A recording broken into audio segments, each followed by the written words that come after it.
have great pleasure in introducing to my extreme left Rajan Srikanth. Rajan Srikanth is an IIT graduate from IIT Chennai, and he's also the founding member of the United Way of India board.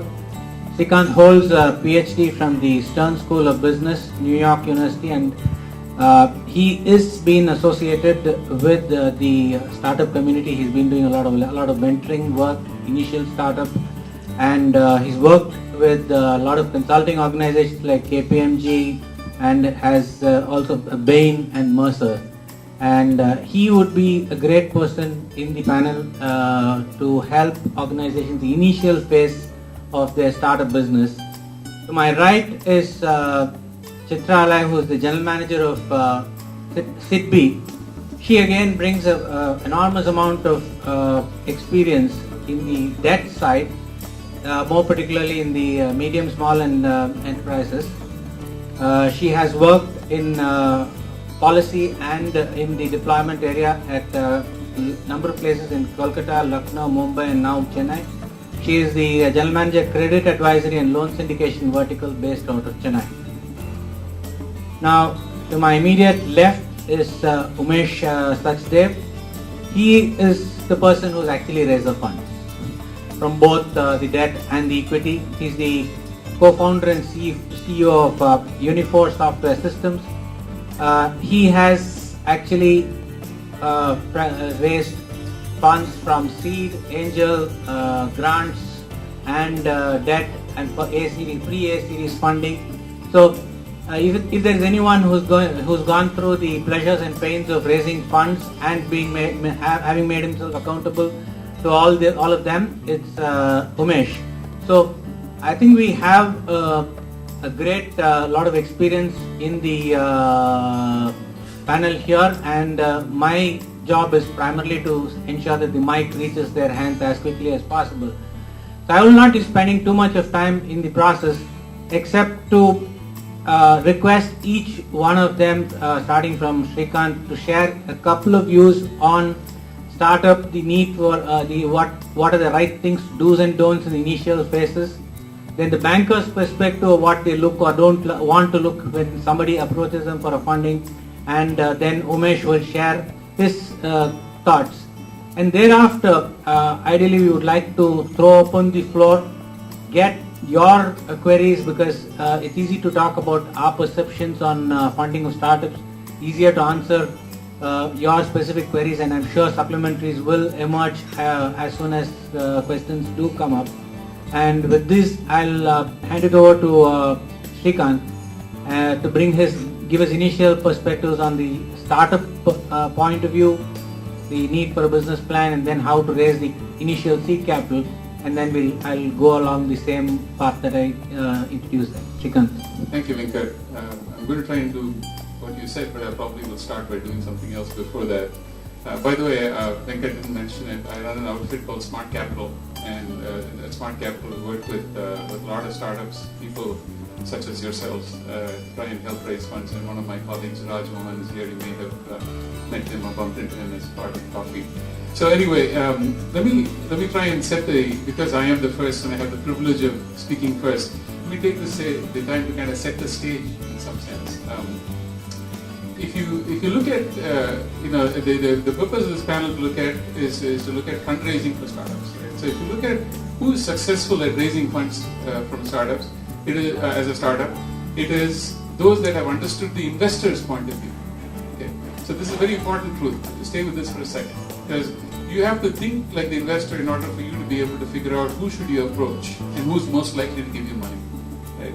So what do I mean by that? When I say investor's point of view, what are we talking about? The first rule of thumb is recognize that no investor is a gambler, and nobody is interested in just throwing money and just saying, just go, do something. Right? Investment is generally calculated risk taking. Remember that. It is calculated risk taking. So then if we say calculated risk taking, risk falls into three categories. Okay, and it strangely or otherwise, it relates to the stage of the company, right, or a stage of growth. The three categories of risk. The first category of risk is, you can think of it as technology risk or product risk. Meaning, will I be able to produce, will this product actually work? Okay.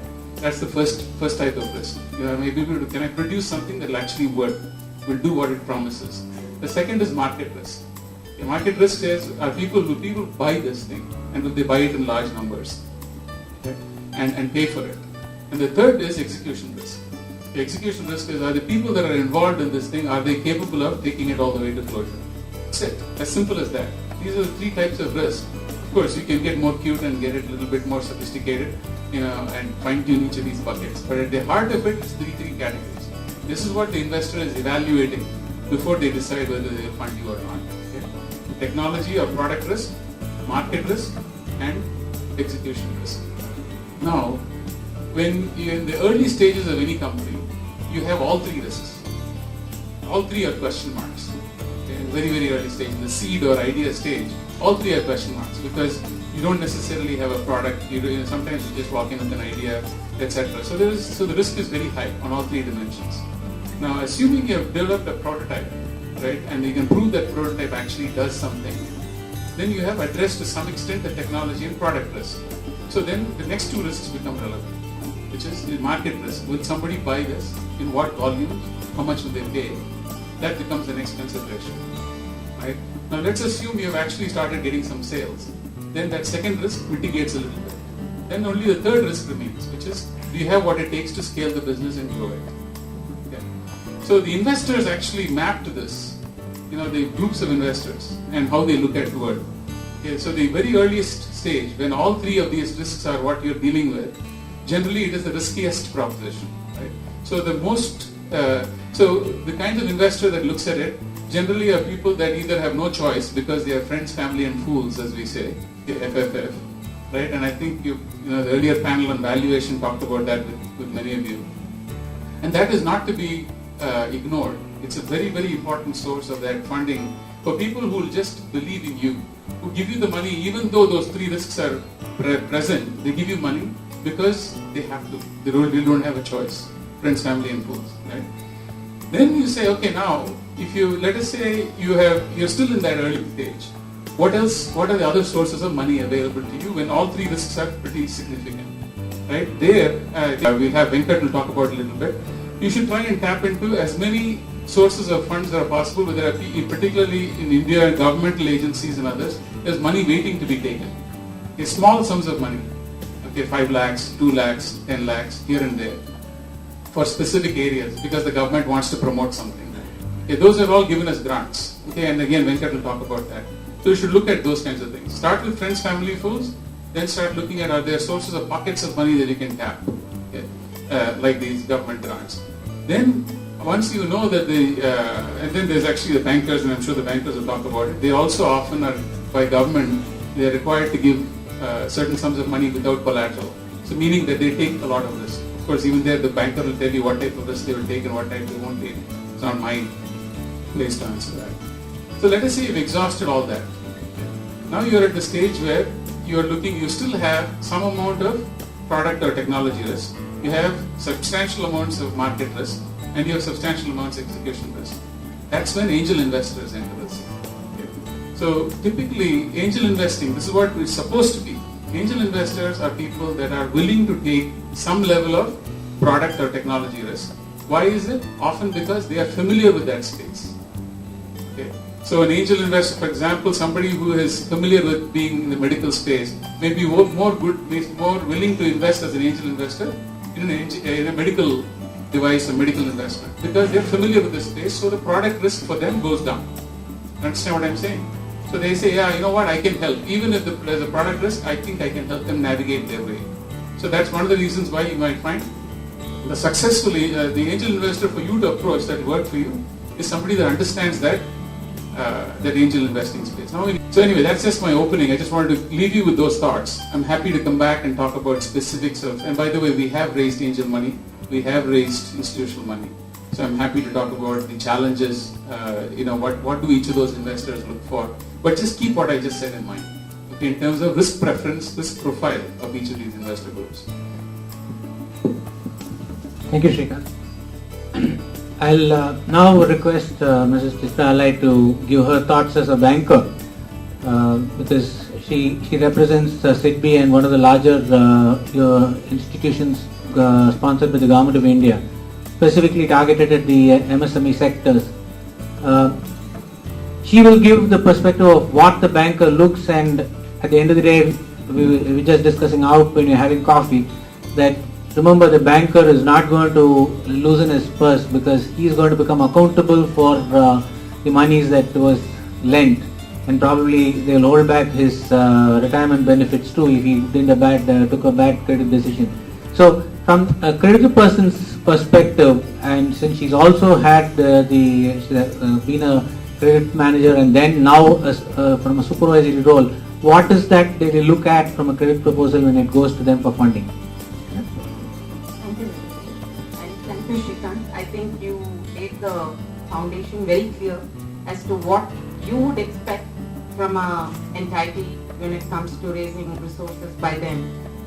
Whatever he said about the various risks, the various mitigations that are required, and the various documents and the proof of this thing that is required from the entrepreneur, the same thing applies to the banker also.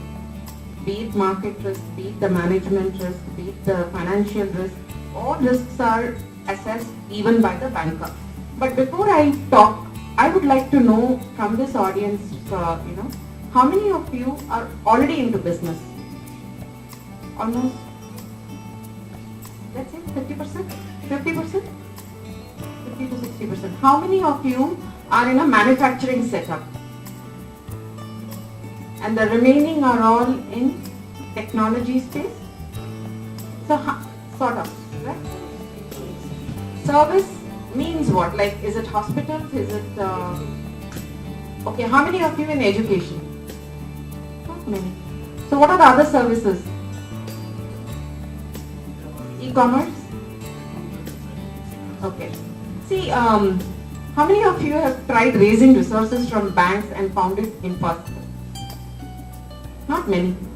So I guess all of you have started off your business maybe out of the FFF route, right? I mean, fools must be again friends and family only, definitely not a banker.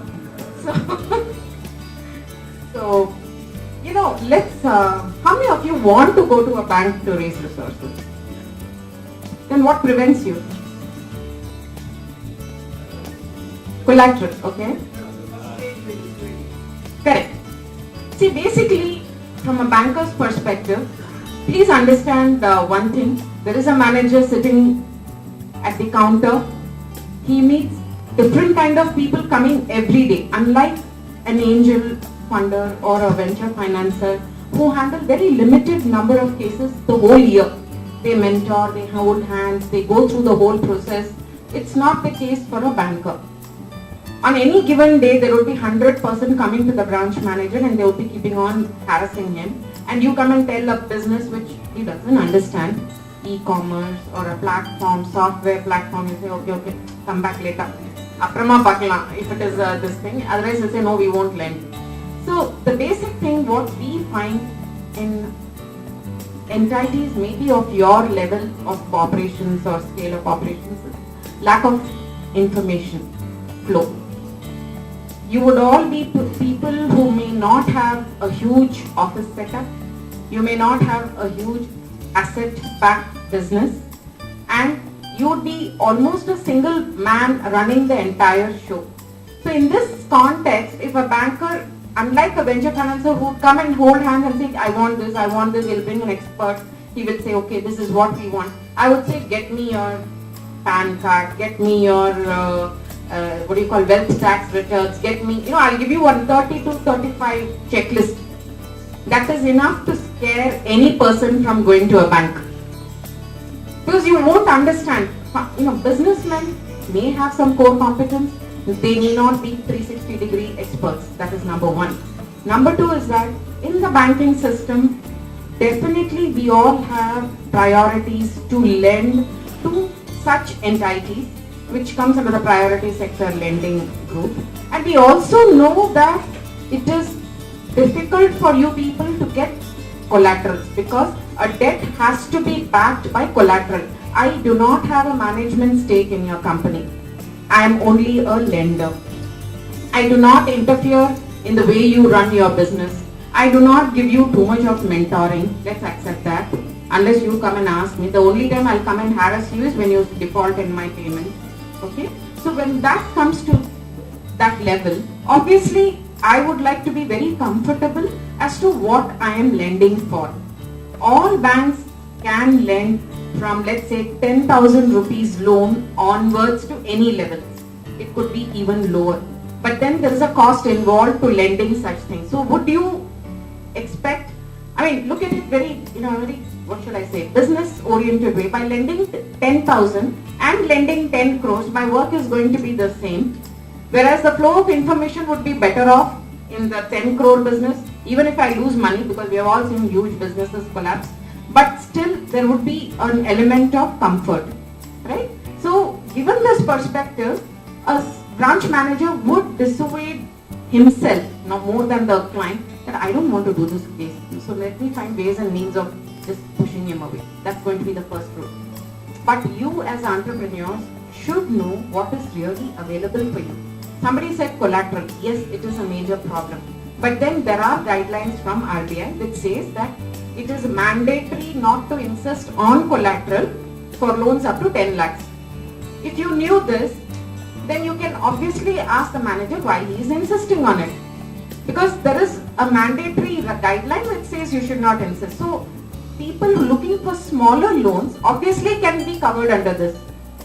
So knowledge is power, even for you people as far as finance is concerned.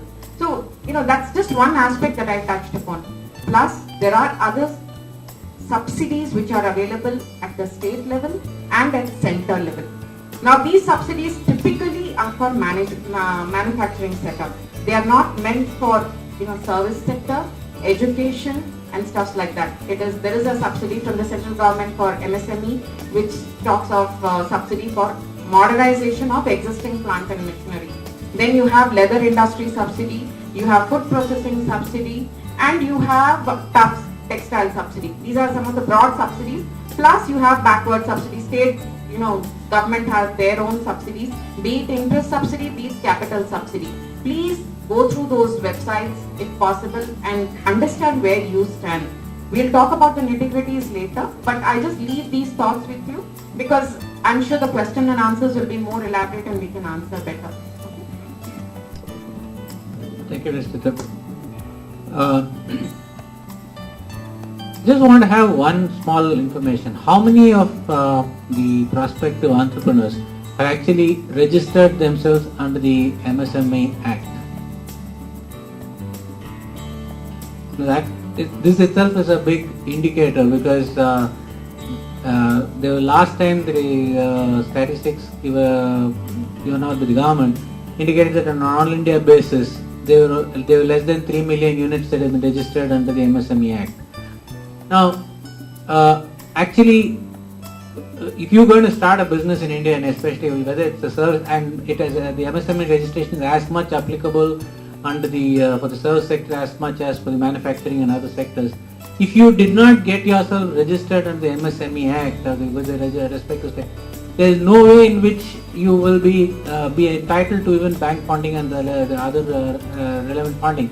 And you may not be aware that being registered under the MSME Act offers you may not be in a position to go and take up cudgels against some of the larger companies, but it definitely gives you some protection on your receivables from the big boys. They have to pay you within 45 days. If they don't, they have to pay you 18% interest. Even if you don't ask for it, they have to do it.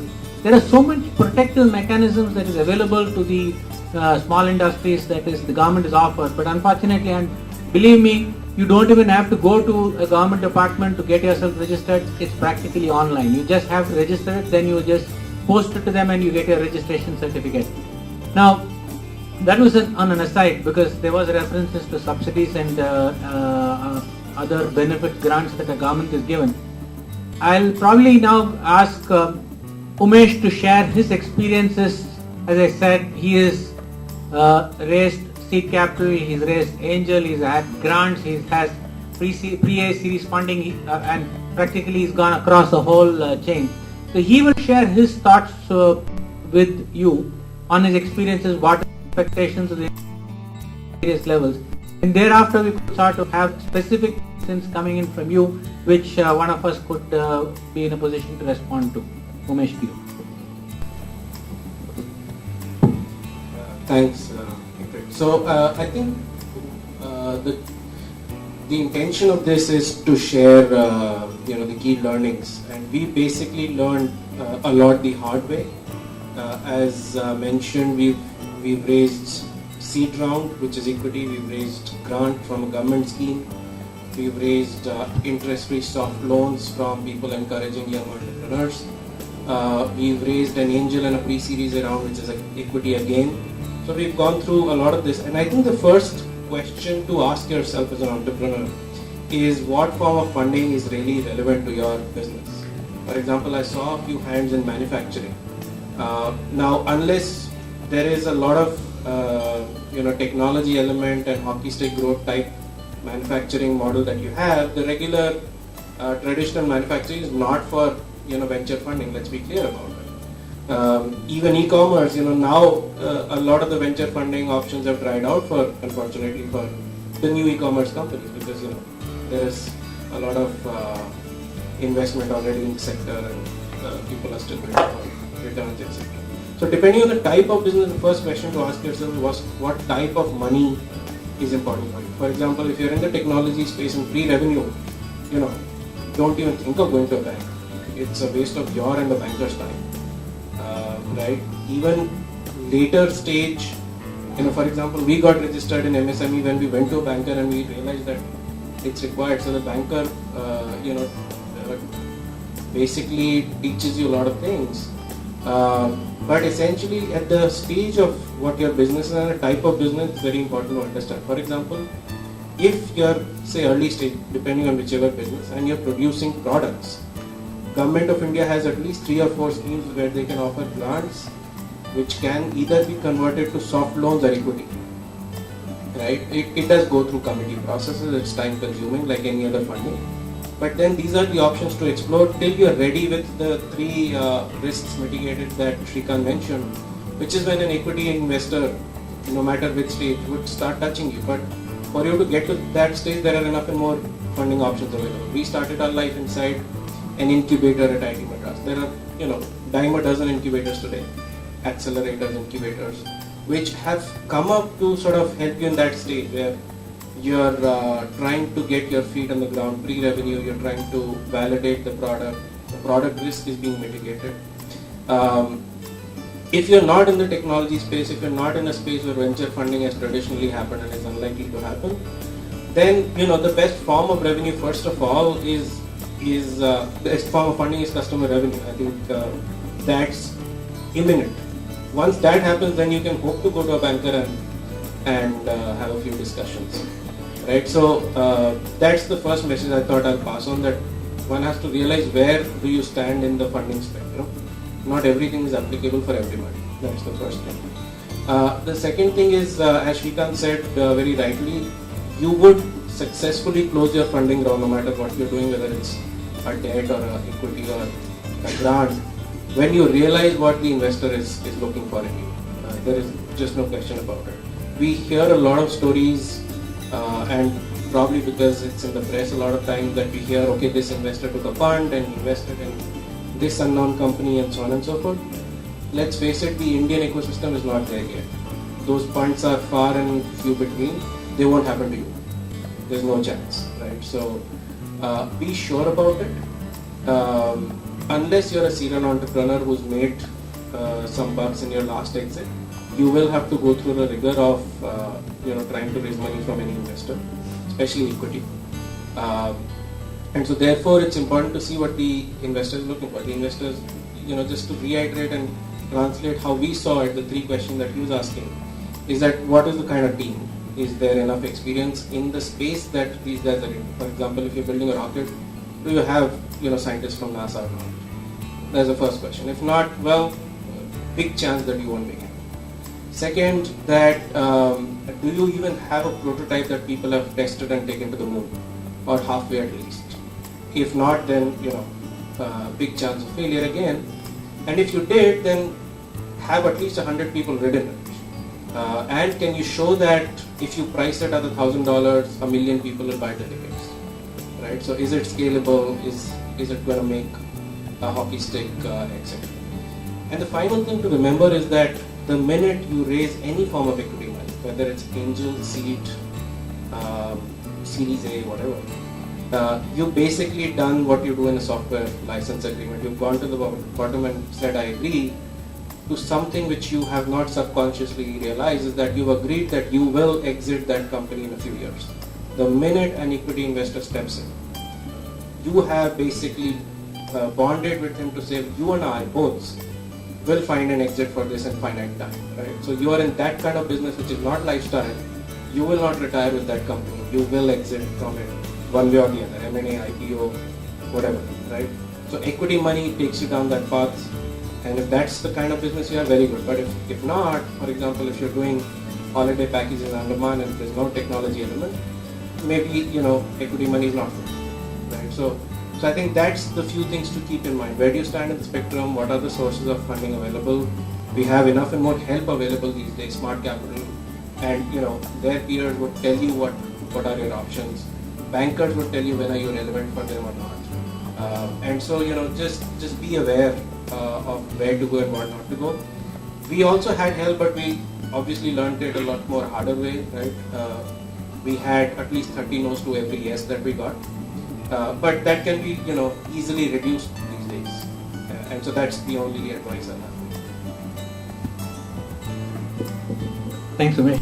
Now we got a broad spectrum of views on the funding and sources for it, and what you have to look and what you won't get as an answer that you ideally want. I think now it's the right time that we can take a number of questions from the audience, and then I'm sure one of us will be in a position to sort of help you through or guide you through that, or at least we can say we'll take it offline and then go ahead and do it later.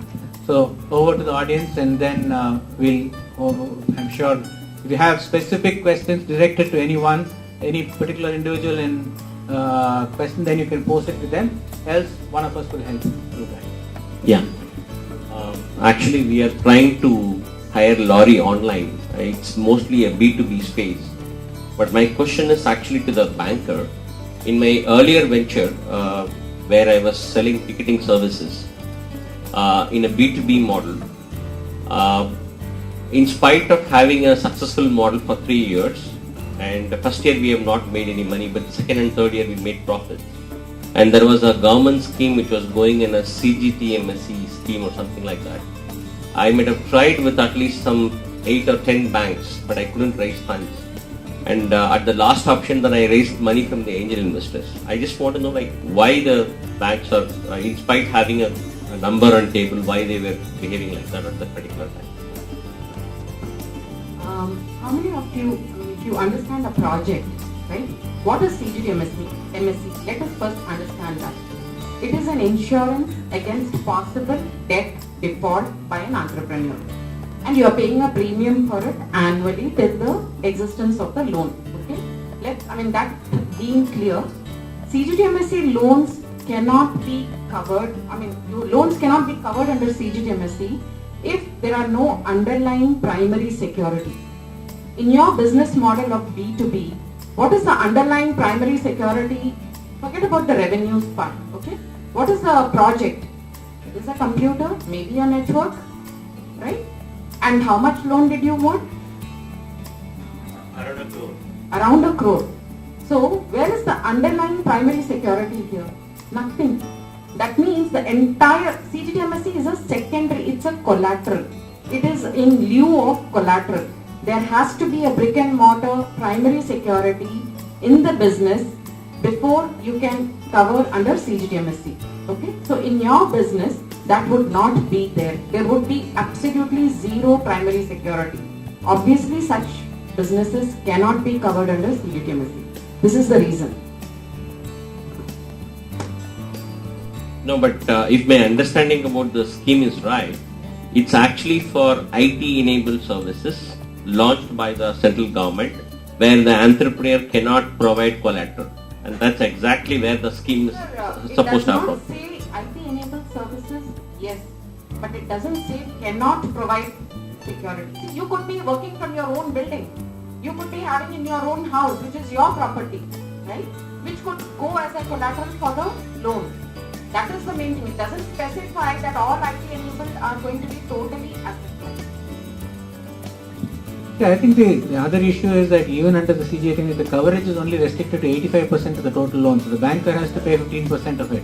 No banker is going to stick his neck out unless there is, if you're going to meet the loan is taken for the purposes of meeting expenses or creation of intangible assets, the value of which is indeterminate to a banker, he will not stick his neck out. I think that, suppose you go for CGTMSC under, suppose you are going to put up an office having computers, probably furniture fittings and all that, they may still be eligible, they may take an open view. But on the other hand, if you just say it is for creation of a software which he has no clue about, the chances that you will get a no is as an answer is very. I think I'll just add one quick point to it to sort of see the point of view from his side, which is the entrepreneur side, is that of course it's not an apples to apples, but when you raise venture funding by a VC, you see that each VC firm has hired these associates who are basically fresh school graduates, and when you ask them what's the process going to be like, right? Here, here's my pitch, here's my business plan. For me to either get a yes or no what the process is going to be like, he will more often than not basically put a roadmap for you that we will do this, we'd like to meet your customer, we'll come to your office, meet your team, we'll go through the financial model with you, blah blah blah. I think by experience and maybe as a feedback to the banks, I'll say this, that when even we go to a bank, and it's a matter of information flow, right? If I have a conversation with either the banker at whichever level to say, am I going to be eligible or not? After the first question, next time you call them, and the standard answer is, we will get back to you. There is no such explanation like you got today. The opportunity is very rare that a banker will explain in such detail that why you may or may not be eligible in that scheme or any other scheme for that matter, right? If a banker told us that, hey, your computers and desktops and chairs could be dead, it's fine. The rest of it is anyways equity backed, right? But even to us, bankers haven't told that, right? So it's information flow. It again varies from person to person, right? I mean, I would personally not like somebody to keep on knocking my door, and for others it might not even register. This aspect will not register at the branch level at all because they have so many things to bother about. So that's the reason.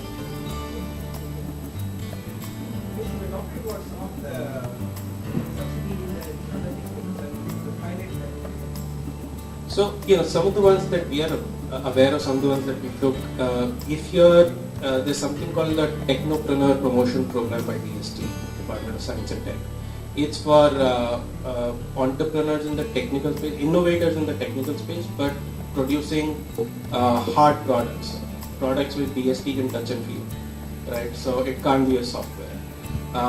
Then there is MSME programs. So there are either grants or soft loans, 5 to 10 lakh rupees available. Most of these, whether it's a TEP or an MSME, is given out through accredited institutions in every region. For example, in Chennai, IIT Madras's incubator or University of Madras's incubator are accredited to 2-3 of these DST programs. There was another scheme which I forget the name, there was a 4-letter acronym which was going up to 50 lakhs initially as a grant convertible as equity, which was like the Technopreneur program as an extension to it. So if you qualify for TEP, which is up to 10 lakhs, then phase 2 you qualify for that one, and you can get up to 50 lakhs, right? So there are many of these, and DST website lists down all of these in fair detail. So it's worth going through the website, reading through it. I would tell you that the process is not easy. It is painful. You have to submit a lot of documents like any other form of raising money, and there are committee meetings. So each one of these are given out through committees. There's no individual discussion. There's no VC partner, right, who's taking the call, and so those committees take time to meet, etc. But it's worth going through if you are neither yet qualifying for a bank funding or a VC funding. And these are just, as Srikanth said, money to be had. Government wants to give it, they're not finding enough projects to invest in. A lot of times I know, because we were privy to at least the step, at end of March some of these money used to go back to DST because the PVI in University of Madras would not find the 11th project that we were supposed to design. So it's available if one does enough research. As a matter of fact, I just downloaded one. There's a compendium of MSME support schemes that is available on the net. Actually, I bought a copy of it. And the number of schemes and grants that the government does dole out is quite amazing. And many of it you really will not know unless you actually go through each one of them with a fine print and then see if you fit yourself into it. But each of this is a big source of funding. The other thing that I also want to probably share with you in this is, first thing is route all your transactions through your bank account, at least one particular bank account. Because without that, no banker is going to trust when you go and tell him that you have gone into the revenue stage and the customer money has already started flowing into your business. If they see the monies through your bank account, the chances that the banker will be in a position to take up your case, absence of it, you can be rest assured that they will not. Many of the private sector banks do not encourage any subsidy claims, okay? Because they are not eligible for applying. So it is a nationalized bank who are the nodal agencies for covering many of the subsidy schemes. So you must remember that also. If you are in processing of food, there are subsidies also available for that. You can up to 10 lakhs is not 10 lakhs. There are higher limits also available for specific cases. That is if the agricultural produce is processed. The other advice that I probably would want to give you is, when you are raising funds, especially in agriculture, go closer to your place of use, because they have specific agricultural officers who will be coming and evaluating your requirements at the place of requirement. Whereas if you start trying to get it at the city, the chances that you may be able to do that is low. So just to add, the question again, going back to the fundamental, what did you need the funding for? For example, you went to the bank before the VC. If it's, say, working capital, right? Then there are many opportunities. You can do bill discounting, you can do many other things even without collaterals, which the banker would. But for example, if you're 1.5 crore and you say that I want to reach 50 crores in 3 years, VC is the place to go. And then apart from the option that Srikanth and Arun mentioned, there are these social venture funds. Because you're in the agri space and because it impacts farmers, there are funds like Acumen, there are funds like Avishkar and Omidyar and many more, right? So while Omnivore is agri only, these funds are social in general, and agri is a big place to for them. So these funds would be very happy to see that while your business also impacts lives at the base of the pyramid, you're able to create a profitable and fast-growing business, and therefore would be interested to fund. So it's important to look at what type of funders to go to for the type of need that you have. Well, my name is Vishwanath. I represent Avaikal, a learning solutions company. You got to consider me as a very early entry into the finance, asking for a finance. It is the greatest hesitation towards an Indian mindset that you are asking money to somebody. After actually I've gone through a certain level of interviews by angel investors, kind of I come to a stage that mind that I have to go into the bootstrap mode. Am I left with only the bootstrap mode kind of it? How do you see this? You're not the first. Unfortunately, I think 90-95% of people experience exactly what you did for a number of reasons. One, you pointed out, you said I have a traditional mindset, right? And I've seen this with a lot of, actually varies to extremes. I've seen many traditional Indian entrepreneurs very reluctant to give up equity for two reasons. One is saying, well, I don't want somebody else to own this business. And the other is, why should I share my upside, my profit? Why can't I just give them a fixed return and then I keep all the good news if I get it? So I mean, I have seen that, and it's an education process that you have to go through yourself, and it looks like you're going through it. But that said, the problem with angel investing is you have to find somebody for whom, as I said earlier, see, what did I say about risks, right? So you have to find somebody who is willing to deal with the high level of risk, which is across those three spectrums. You know, the product risk, product/technology risk, the market risk, and the execution risk. So if you've never been an entrepreneur before, if you're doing something that nobody else has done before and nobody is selling in the market, right, and you're working on some new innovation, the risks are very high. So not that angel investor won't do it, but you have to find somebody for whom that is particularly a hot spot. So it's like searching for a needle in a haystack. So generally finding an angel investor, somebody said the ratio 30:1. I don't remember, I think it was you, I think. With angel investors, it's probably much higher. Okay? So that is where you have to use networks like Thai and come to the mixers, etc. Where there are a lot of angels that do come, right, and interact with them in any meetings like this and find out who has a hot spot in the area there and talk about your business. And you certainly will find word of mouth. You know, this, by the way, is kind of part of the thing that people like Raj do all the time. You know, they listen to you, then they'll go, they'll talk to somebody else and say, there's a connection. Because actually, Raj really giving that. And as an individual trainer, I have been mitigated all these three risks, right? Till the execution part of it. So currently, is actually scalability. From an individual trainer to a training company is the biggest challenge.